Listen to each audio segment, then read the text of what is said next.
नमस्ते. नितीन कांबळे कागलहून बोलतोय.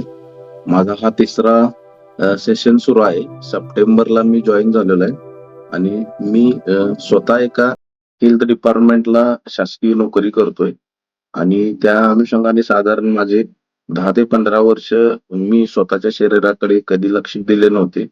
पण ज्यावेळेला आपला योगा क्लास जॉइन केला, त्यावेळेला आहाराचं नियोजन कसं असावं, शरीराची ठेवण कशी असावी, या संदर्भाची सविस्तर माहिती मिळाली. त्यानुसार मी 3 महिन्यामध्ये बऱ्यापैकी सातत्य ठेवण्याचा प्रयत्न केला. त्याचा रिझल्ट असा आला, की यापूर्वी मी योगा करत होतो, पण सातत्य कधी नव्हतं. पण या 3 महिन्यामध्ये सातत्य ठेवल्यामुळे माझं वजन तर कमी झालंच 3-3.5 किलोनी. मला माझे कपडे बसत नव्हते, ते सगळे बसायला लागले. म्हणजे डबल एक्सेल वरून मी एल आणि एक्सेल साईजवर आलेलो आहे.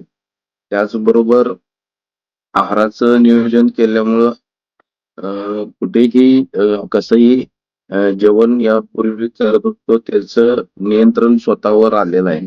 त्याचबरोबर कार्यक्षमता वाढलेली आहे आणि साधारण मला 10 ते 12 वर्ष बीपीची गोळी जी चालू होती ती कायम स्वरूपाची गोळी बंद झालेली आहे. मी वरचेवर डॉक्टरांचा सल्ला घेतोय. पण त्यांनी सांगितलेलं आहे, की एकदा गोळी जर बंद झालेली आहे, तर तुम्ही पुन्हा त्या गोळीकडे काही जाऊ नका. योगाभ्यासमध्ये सातत्य ठेवा.